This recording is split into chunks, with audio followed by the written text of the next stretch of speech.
Shalom bagi kita semua. Apa kabarnya Bapak Ibu, saudara-saudari yang terkasih dimanapun berada? Kiranya dalam keadaan sehat dan sukacita selalu melakukan segala aktivitas setiap harinya. Firman Tuhan yang akan saya sampaikan adalah khotbah untuk Minggu Kantate 2 Mei 2021.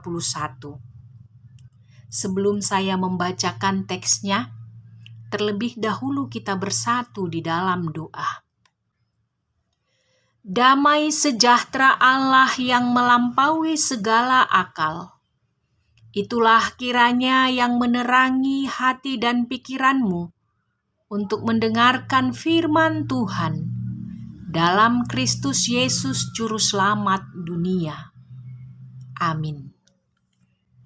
Firman Tuhan untuk Minggu Kantate 2 Mei 2021 tertulis dalam kitab Mazmur 150 ayat yang pertama sampai ayat yang ke-6. Di dalam nama Tuhan Yesus Kristus demikianlah pembacaan firman Tuhan.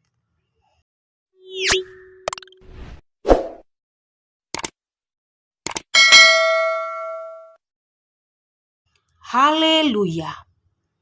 Haleluya, pujilah Allah dalam tempat kudusnya. Pujilah Dia dalam cakrawalanya yang kuat. Pujilah Dia karena segala keperkasaannya. Pujilah Dia sesuai dengan kebesarannya yang hebat. Pujilah Dia dengan tiupan sangkakala. Pujilah Dia dengan gambus dan kecapi. Pujilah Dia dengan rebana dan tari-tarian. Pujilah Dia dengan permainan kecapi dan seruling. Pujilah Dia dengan ceracap yang berdenting. Pujilah Dia dengan ceracap yang berdentang. Biarlah segala yang bernafas memuji Tuhan. Haleluya. Demikianlah pembacaan firman Tuhan. Saudara-saudari yang terkasih, adapun yang menjadi tema khotbah ini adalah segala yang bernafas memuji Tuhan. Mazmur ini adalah seruan akbar memuji Tuhan. Ada 10 kali seruan untuk memuji Tuhan. Dan teks ini diawali dengan kata haleluya dan diakhiri dengan kata haleluya. Pemazmur mengundang umat Israel untuk memuji Allah di tempat kudusnya. Bisa menunjuk pada bait suci di Yerusalem dan bisa pula sorga tempat Allah bersemayam. Undangan disampaikan kepada segala ciptaan dalam segala cakrawala yang kuat. Di ayat 2 menyebutkan alasan mengapa sorga dan bumi harus memuji Tuhan, yaitu karena keperkasaan Tuhan diperlihatkan dalam perbuatan-perbuatan keselamatan yang dikerjakannya bagi Israel. Demikian juga dengan kebesarannya, Dia adalah Allah yang maha besar, yang melakukan keajaiban-keajaiban. Rangkaian seruan pujian ini mencapai puncaknya dalam ayat 3 sampai ayat 5 yang berkata bagaimana harus memuji Tuhan. Inilah rangkaian seruan yang paling kuat. Tuhan harus dipuji dengan menggunakan segala alat musik yang dikenal dan biasa digunakan waktu dalam ibadat. Seperti sangkakala, biasa digunakan untuk memberi tanda perayaan pesta pondok daun dan hari-hari pesta yang menyoraki Tuhan sebagai Raja. Gambus dan kecapi, alat musik petik yang sering digunakan dalam bait suci ketika menyanyikan pujian syukur kepada Tuhan. Rebana, alat musik biasanya dipukul oleh perempuan, memukul rebana, mereka menari dan menyanyi, melakukan bersama-sama oleh para perempuan-perempuan. Ketika bangsa Israel bebas dari kejaran tentara berkuda orang Mesir dan dapat menyeberangi Laut Teberau, maka Musa bersama-sama dengan orang Israel menyanyikan nyanyian bagi Tuhan, dan Miriam, Nabiah, saudara perempuan Harun, bersama seluruh perempuan mengambil rebana di tangannya, masing-masing, dan memukulnya serta menari-nari dan bernyanyi.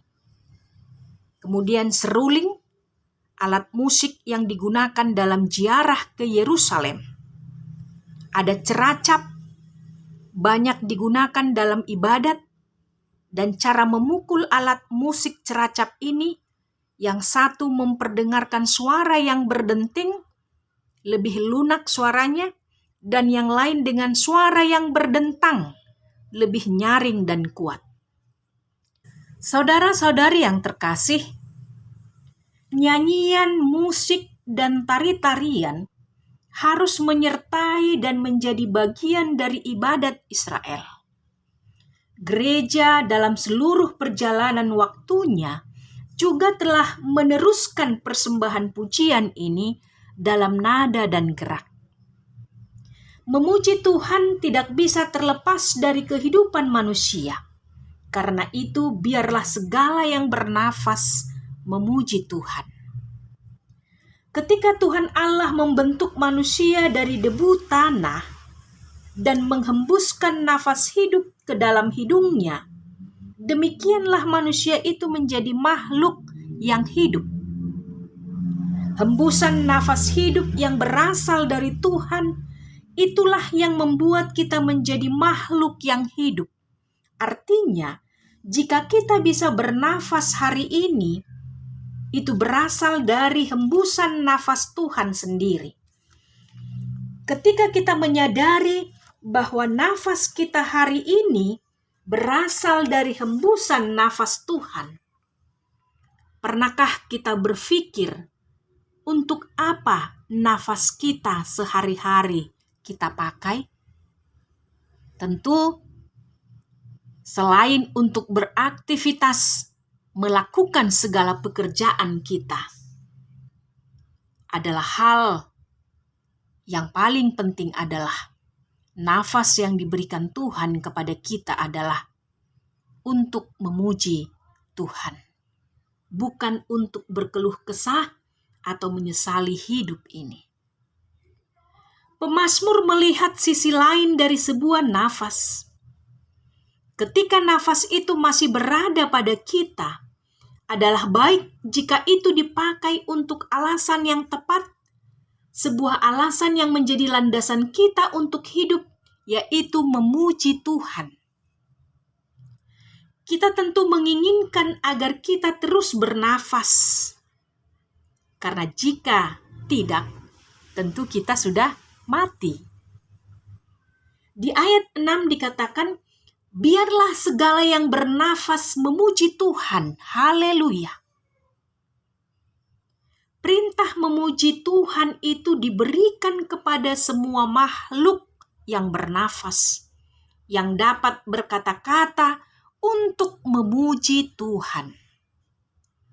C.H. Spurgeon mengatakan, bila pengertian semua yang bernafas tidak hanya menunjuk kepada semua yang hidup, tetapi kepada semua yang dapat mengeluarkan suara dan hati untuk memuji Tuhan.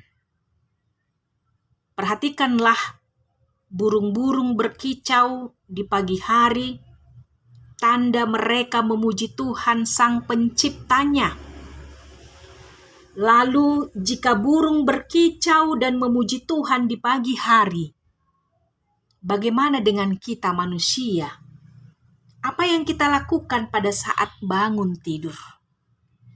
Tentu, sebagai orang yang masih diberi nafas hidup setiap paginya, langkah pertama yang kita lakukan setiap bangun tidur, kita akan menyediakan waktu untuk bersaat teduh serta menaikkan pujian syukur kepada Tuhan.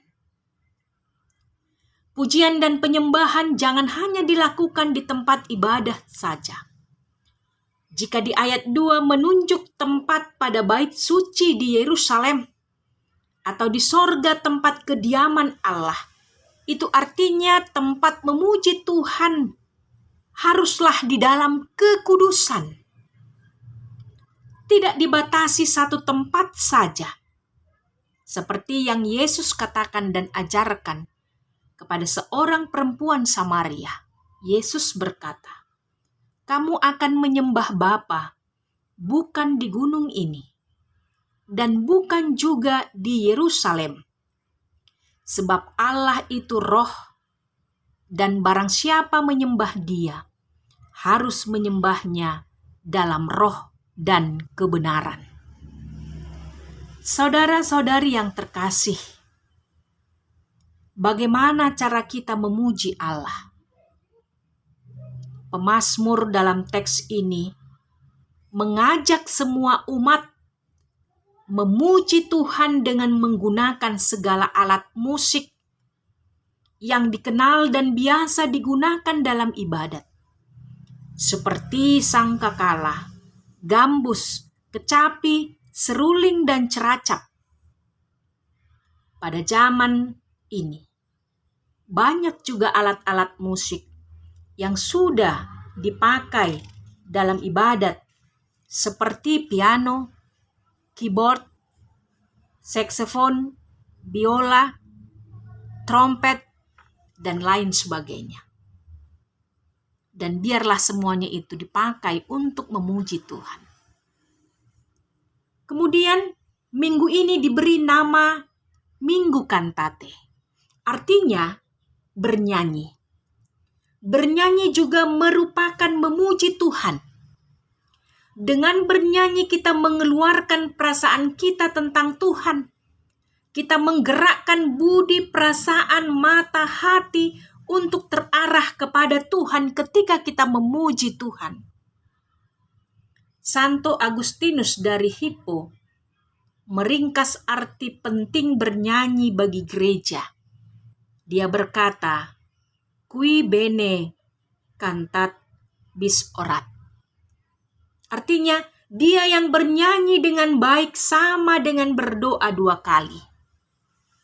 Lagu pujian yang diucapkan dengan kata-kata sekaligus sambil dihayati dalam kesatuan harmoni antara pikiran dan perasaan. Karena itu, ia yang bernyanyi dengan baik sama dengan berdoa 2 kali. Memuji Tuhan adalah hal yang sepantasnya dilakukan di sorga maupun di bumi oleh segala makhluk yang bernafas. Allah layak dipuji karena keperkasaannya, karena kebesarannya yang hebat. Dialah Allah yang telah memberi keselamatan di dalam Yesus Kristus. Dialah Allah yang telah melakukan keajaiban-keajaiban. Dan kita adalah orang yang telah mengecap kebaikan Tuhan dan keajaiban-keajaibannya. Kita yang telah ditebus oleh Yesus Kristus, telah percaya kepadanya, dan telah hidup karena nafas yang Dia hembuskan. Karena itu, biarlah segala yang bernafas memuji Tuhan. Amin. Kita kembali berdoa. Ya Tuhan, terpujilah Engkau karena keperkasaan-Mu. Kami bersyukur atas cinta kasih-Mu yang besar, yang kami terima setiap harinya. Banyak keajaiban-keajaiban yang kami kecap karena kebaikan-Mu. Oleh karena itu, kembali kami datang menyembah Engkau. Ingatkan kami ya Tuhan, bahwa sesungguhnya betapa kami terus membutuhkan-Mu. Biarlah setiap tarikan nafas kami selalu mengalir pujian syukur yang tulus kepadamu. Ya Kristus Yesus penebus, kami menyembah Engkau hari ini, esok, dan selama-lamanya. Amin.